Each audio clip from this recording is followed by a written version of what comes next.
What is going on, guys? Jack here and welcome back to another episode of the Portsmouth Career Mode series. This is episode number 18. I'm going to start this episode off by having a little look at the league table. As you can see there, we are currently on 74 points, having won 23 of our games and only losing 2 of our games. So you can also see that Burton Albion are behind on 56 points. So clearly we are creating a big gap at the top of the table, but I thought this was quite interesting as well, and I thought that I'd show you this. This was apparently our biggest transfer of the whole transfer window, selling David Connolly to Birmingham for £25,000. I've got a feeling that EA are trolling us a little bit there, because that is clearly not the biggest transfer. We managed to sell Drennan to Millwall for £1 million, so obviously that is our biggest transfer. So I don't know why that's popping up there as our biggest transfer. But anyway, we're also sending our English scout Lewis Marwood back to England to find some youth prospect, and hopefully he'll be able to find some good players for the future that we can sign in this series. And you can see we've also got some contract offers accepted for some of the players. We've got Jack Watmer, Danny Hollands and Andy Barkham, and also Jed Wallace has finally accepted his contract, which is brilliant news. So that means that he will be staying at the club after all of that hullabaloo of him asking to leave and all of that.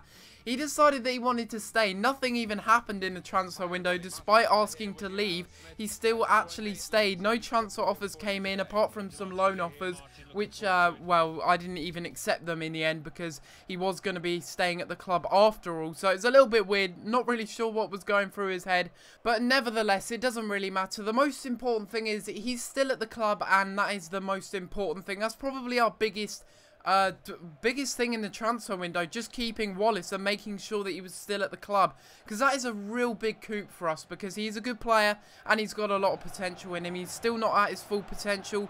67 overall at the age of 20 though, that is not too shabby whatsoever. Couldn't ask for much more from him though. Maybe get a few more goals and assists, because he hasn't really contributed too well in the goal and assist department. But you can see we are going into this match against Newport County. I do want to mention something very quickly, guys, and that is, do you want me to do live commentaries more often? I'd be more than happy to do them, because it seemed like you guys did enjoy the videos a lot more when I did live commentaries. So if you want me to do live commentaries maybe every other video, then let me know in the comments down below. But you can see here Aaron's just using his blistering pace, cutting inside, and he has got a really good left foot on him. That was a really nice outside of the foot shot. And Rolando Aarons, the man on loan from Newcastle, gets the first goal of the game here against Newport.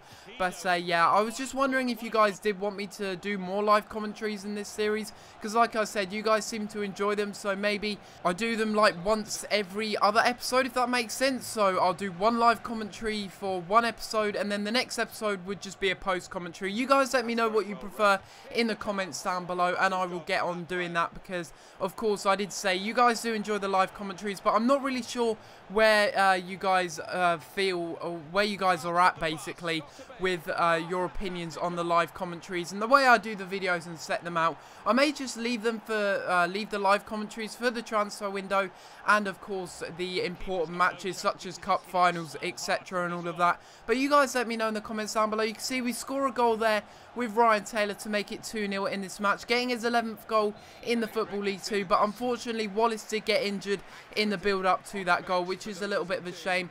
But he's only going to be out for a couple of days, I do believe, so that's nothing too worrying.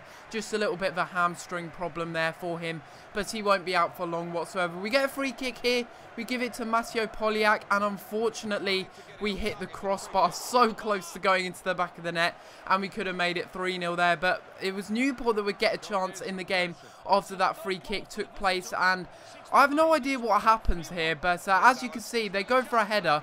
Loach saves it, and then somehow they pounce on the rebound, and Zabrowski puts it into the back of the net and makes it 2-1 here, gets them a goal to try and get them back into the game here, and the Newport fans were very happy with that. But I wasn't happy whatsoever. I mean, what the hell was Scott Loach doing there? But more importantly, what was Binham Williams doing there? His first touch in the match, and he completely fluffs the header there. He should have just let it go out for a corner, and that wouldn't have happened. That just wouldn't have happened. But for some reason, he decides that he was going to do that, and it was very disappointing to see that Scott Loach couldn't have just parried it out a little bit better then. To make things even worse, you can see here that they do another lob through ball into the box, and again, again, Scott Loach has been caught out. 75th minute this time, only a few minutes later. Pretty much the same instance that happened for the first goal, but this time it wasn't our left back's fault, it was our goalkeeper's fault. To be honest, both of the goals that Newport scored could be blamed on the goalkeeper, and I'm wondering whether Scott Loach has been a good signing, because in this match he played absolutely woeful. Those two goals were really sloppy. If he'd have just stayed on his line, that wouldn't have gone in. It's as simple as that. He would have been able to catch it, but for some reason he completely misjudged it, and in the end it costs us 3 points in the league. Not that it's important really, because, well, we're just storming away with the league.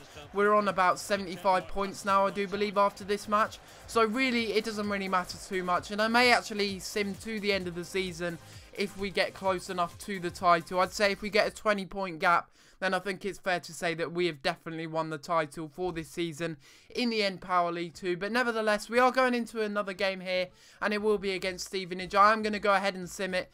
And yeah, you can see there we've got a fairly strong lineup. I think it is actually our strongest lineup we could possibly go with. And yeah, Stevenage are a side that maybe I could have done a career mode with. They are an ex-Football League 1 side, I think it is, and they did get relegated. That's the word. They got relegated last year. Not getting my words out today properly, am I? But yeah, this game was very stale in the first half. We were hoping to pick up a goal though, but you can see there that Cornet did manage to get a goal in the 71st minute, which is good to see. And in the end, we pick up a 1-0 win against Stevenage. Not too bad whatsoever, considering they were a League 1 side, and a good one at that. And it was unfortunate that they did get relegated, because they are a team that are quite local to me, I guess you could say. But we are going into the third game of the episode here. It's going to be against Dagenham, but like I did say, I'm probably going to end up simming the rest of the season. And if you guys are happy with that, you guys let me know in the comments down below, and I will also do that. So 2 things to think about: live commentaries as well as simming the rest of the season, because clearly we're running away with the league. Does it really matter if we sim the matches? Probably not. We'll still probably win the league if we keep up our form that we're going on. We're in really good form at the moment, doing pretty well. Not in these recent fixtures, but before that and in the transfer window, we were on some incredible form.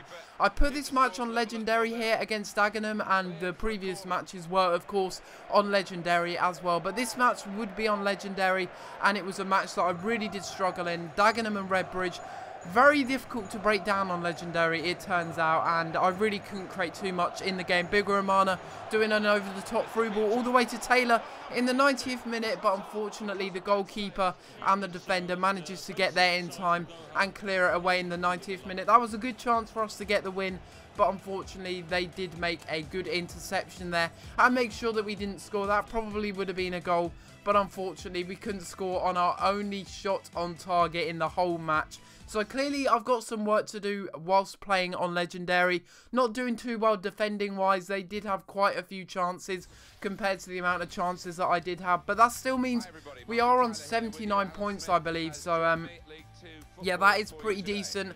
2 draws and 1 win. Could ask for a little bit better, I'll be honest, considering we are top of the league and we are demolishing these teams, or we have done anyway. We're going into this match here against Northampton in the rain here, and you may actually be able to see they are playing a 4-4-2 with John Joe O'Toole in the side. That is a little bit of a throwback, isn't it? Having a little look at John Joe O'Toole. Unfortunately, he's lost it a little bit, really.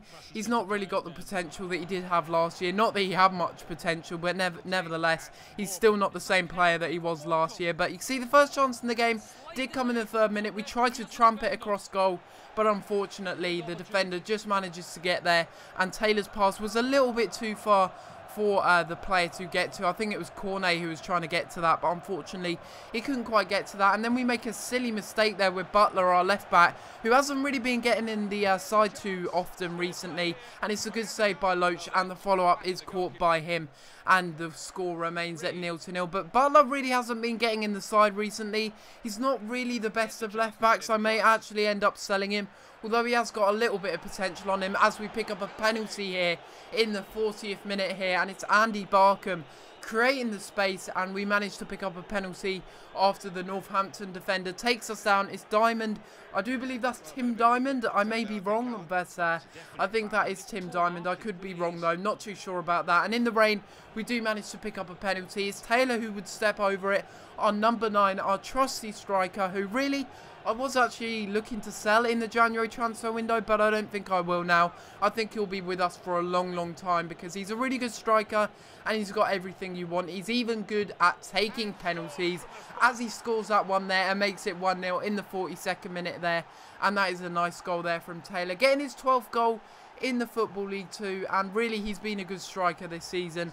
I don't think I'm going to sell him. Like I said before, I don't really want to sell this guy unless I get decent money for him. If I get the right money for him, then I will most likely let him leave the club, because although he's a good striker, I know I can get a capable replacement for him. But you can see here that Northampton did get a chance, but we do manage to clear it here in the 80th minute, and all of their players are up front. We've got a great chance here. It's a one-on-one chance as Reed goes running through. Can he get his first goal in a Portsmouth shirt? No, he can't. He completely messes up that chance, and that wasn't the only chance he messed up in the game.